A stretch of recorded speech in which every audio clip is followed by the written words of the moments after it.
I thought I'd heard every insult in my life. I thought I'd survived every kind of disappointment. But nothing prepared me for the moment my own sister sent me that voice recording. It came on a random Tuesday afternoon. No warning, no context, just a message notification from her. I almost ignored it. We hadn't spoken properly in weeks. Our relationship had always been complicated, but lately it felt colder than usual. Still, she was my sister, so I opened it and pressed play. At first, all I heard was background noise, plates clinking, a TV murmuring in the distance. Then my mother's voice, soft, casual. And then my father chimed in. They didn't know they were being recorded. They didn't know their words were being captured. And they definitely didn't know those words would be sent to me like a weapon. My mother sighed and said, "Honestly, I don't know what's wrong with her. She's always been slow, always emotional. She never turned out like we hoped." My dad laughed quietly. "Yeah, your sister is different. At least she's smart. At least she's ambitious. This one, she's just surviving." My chest tightened. My ears started ringing. Then my sister added her own text under the audio. "Thought you should hear what they really think. Guess some people are just disappointments." Ha ha. I didn't cry right away. I just sat there, frozen, staring at my phone, reading that sentence over and over. Some people are just disappointments. I felt something crack inside me, not loudly, not dramatically, just quietly, like a bone snapping under pressure. Growing up, my sister was always the golden child. She was louder, sharper, more confident. Teachers loved her. Relatives praised her. She knew how to walk into a room and own it. I was the quiet one, the sensitive one, the girl who liked books more than parties, the girl who felt everything deeply but never knew how to explain it. My parents never abused me. They fed me, clothed me, paid for school. But emotionally, I was invisible. If my sister brought home a trophy, there was cake. If I brought home good grades, there was silence. If she failed, they comforted her. If I struggled, they told me to toughen up. "Why can't you be more like your sister?" That sentence followed me my entire childhood. I tried. God knows I tried. I tried to speak louder, tried to be tougher, tried to impress them, but I was always second, always almost, always not enough. And my sister knew it. She learned early how to use that against me. She'd make jokes at family dinners. "She's too sensitive. She can't handle pressure. She'll probably still be figuring life out when I'm successful." Everyone would laugh. I'd force a smile, swallow my hurt, and tell myself it didn't matter. But it did. It always did. When we became adults, our lives went in very different directions. My sister climbed fast. Corporate job, nice apartment, designer clothes, Instagram perfect lifestyle. I struggled. I worked small jobs, changed careers twice, lived paycheck to paycheck, tried to find myself while everyone else seemed to already know who they were. She loved reminding me, subtle comments, backhanded compliments. "Oh, wow, you're still doing that? Must be nice not having real responsibilities." I learned to keep my distance.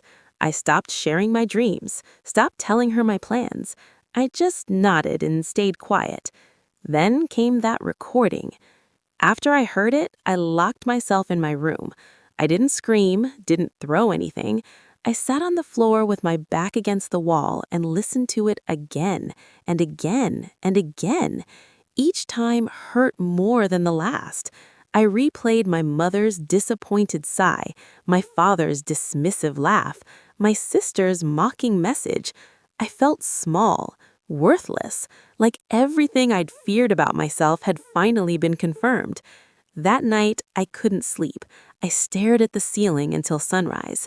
Every memory replayed itself, every comparison, every ignored achievement, every moment I'd been made to feel lesser. And for the first time in my life, I stopped trying to defend them in my head. I stopped making excuses. They meant what they said. And my sister, she wanted me to hear it. She wanted me to break. I didn't reply to her message. I didn't confront my parents. I didn't tell anyone. I went quiet, emotionally quiet. Something changed in me after that. Not anger, not rage, detachment. I stopped chasing their approval, stopped hoping for apologies, stopped waiting for validation. I went to work, came home, ate alone, and slowly started rebuilding myself in silence. I signed up for online courses at night, saved money secretly, started waking up early to exercise, read books about emotional healing, watched motivational videos while everyone slept. I didn't post about it, didn't announce my plans. I just worked. While my sister was posting brunch pictures, I was studying. While she was partying, I was building skills. While she was laughing at me, I was laying foundations. Some nights I cried quietly into my pillow. Some mornings I wanted to give up. But every time I felt weak, I replayed that recording in my head, not to hurt myself, to remind myself why I couldn't quit. Months passed, then a year. I found a better job, then a side hustle, then opportunities started opening. Nothing flashy, just steady progress. Confidence slowly replaced insecurity. Strength replaced self-doubt. Meanwhile, my sister noticed. She started asking questions. "Oh, wow, you got promoted? When did you start doing that?" Her tone changed, not proud, curious, threatened. She started comparing again, bragging harder, posting more, trying to stay ahead. But something had shifted. I wasn't competing anymore. I was focused. Then one evening, my parents invited both of us for dinner. First family gathering in a long time. I almost didn't go, but something told me I should, so I did. The house smelled the same furniture, same photos on the wall, same feeling of being 13 again. My sister arrived dressed to impress, talking loudly about her work, her trips, her achievements. My parents listened proudly. I sat quietly. Halfway through dinner, my mother looked at me. "You've changed," she said. I smiled politely. People grow. My sister smirked. Some grow faster than others. I didn't respond. Then my father asked about my job. I briefly told him. He looked surprised. "You didn't tell us any of this." I shrugged. "You never asked." Silence fell over the table. Then my sister laughed awkwardly and changed the subject. Later that night, while dessert was being served, my mother suddenly started crying, out of nowhere. She said she'd recently found out about the recording. My sister froze. My father turned pale. Apparently, my mom had borrowed my sister's phone weeks ago and accidentally discovered the audio. She listened. She realized what had happened. She realized it had been sent to me. She realized her own words had been used as a weapon. My sister tried to explain, tried to say she was joking, tried to say she didn't mean harm, but her voice shook.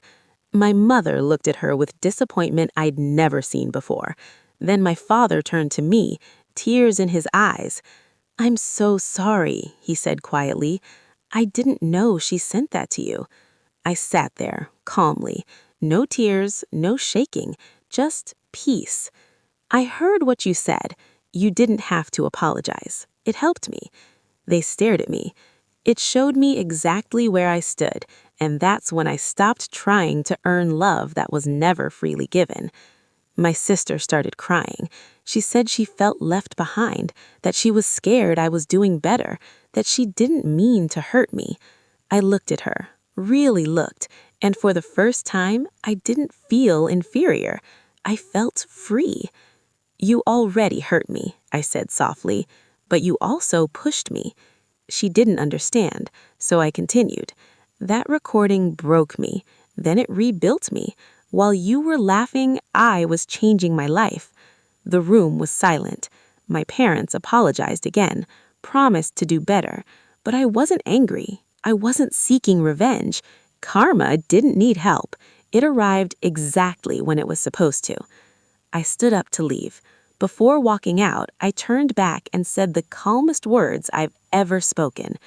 Sometimes the loudest revenge is living well, and sometimes the deepest healing comes from walking away quietly. I walked out, not bitter, not broken, whole, because I learned something powerful through all of this.